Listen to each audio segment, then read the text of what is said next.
வாழ்வோம் வாழ்விப்போம். வாழ்வோம் வாழ்விப்போம். நான் உங்க சுசி.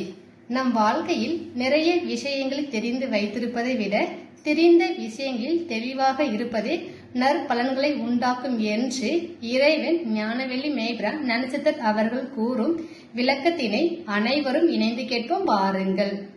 வாழ்வோம் வாழ்விப்போம். நான் பல முறை சொல்லியிருப்பேன், இந்த திருமணம் ஆகின்ற பொழுது புது வீடுகளுக்கு செல்கின்ற பொழுதெல்லாம் என்ன சொல்லியிருப்பாங்கன்னா, வலது காலை எடுத்து செல்ல வேண்டும் என்று சொல்லியிருப்பார்கள். வலது காலை எடுத்து செல்லணும். சோ அந்த வீட்டுக்கு குடி போகிற பொழுது மணமகளை வலது காலை எடுத்து வைத்து செல் என்று நிறுத்தி காலை எடுத்து வைத்தவர் தான் அனுப்புவார்கள். ஏன் வலது காலில் அந்த அம்மா போட்டிருக்க கொலுசை காட்டுறதுக்கா, இல்ல வலது காலில் போறதுனால என்ன லாபம்?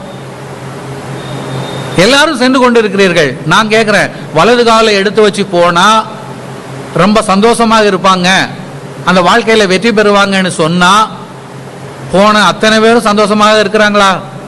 எத்தனை பேர் 6 மாசத்திலே டைவர்ஸ் ஆகிறாங்க, 1 வருஷத்துல திரும்பி வந்துடுறாங்க, குடும்ப பிரச்சனைகள் வருது. அந்த திருமணமாகி 100 பேர் அப்படி வலது காலில் வச்சு போனாங்கன்னா 100 பேர் சந்தோஷமாக இல்லை. அப்போ ஏன் பெரியவங்க அப்படி சொன்னாங்கன்னு சொன்னா,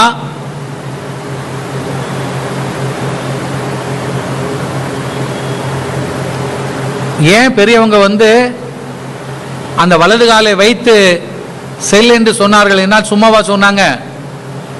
நன்றாக சிந்தித்து பார்க்க வேண்டும். அங்க தெளிதல் வேண்டும். நீங்க ஒரு விஷயத்தை தெரிந்து கொண்டு இருப்பதை விட தெளிந்து கொண்டு இருப்பதுதான் பலன் உண்டு. எனக்கு எல்லாம் தெரியும் சொல்றதுல பிரயோஜனம் இல்லை. நான் இதெல்லாம் தெளிவடைஞ்சிட்டேன்னு சொல்லி பாருங்க, அதுலதான் பலன் இருக்கு. அப்பதான் நீங்க வெற்றியாளர்களாக மாற முடியும். இப்போ ஒரு வீட்டுல குடி போறோம், அந்த பெண் வலது காலை தூக்கி வச்சு போன்னு சொன்னாங்க. வலது காலை தூக்கி வச்சு போனா அதுக்கு பிறகு போனா மாமியார் மருமக சண்டையில கிருஷ்ணாயில விட்டுட்டு செத்து போனான்னு சொல்றாங்க. வலது காலை வச்சு தானே போனா, அவளுக்கே அந்த கேடு வந்தது சொன்னா நீங்க உணர்ந்தது தவறு. அதுதான் தலைகீழ் சிந்தனைன்னு சொன்ன. நீங்க தப்பா புரிஞ்சு வச்சிருக்கிறீங்க. உண்மையை உணர்ந்துட்டீங்கன்னு சொன்னா வாழ்க்கையில வெற்றி வந்துடும். அப்ப அங்க உண்மை என்ன? பெரியவர்கள் எதை சொன்னார்கள்? வலது காலை எடுத்து வைத்து செல் என்று சொன்னது. அந்த கால் என்பதற்கு பல பொருள் இருக்கிறது. கால் என்பது வாசி, கால் என்பது சரம். நன்றாக ஞாபகத்தில் வைத்துக் கொள்ள வேண்டும். அப்போ வலது காலில் செல்வது என்பது வலது சரத்தில் செல்வது. வலதுபுறம் உங்களுடைய மூக்கில் 2 துவாரம் இருக்கிறது.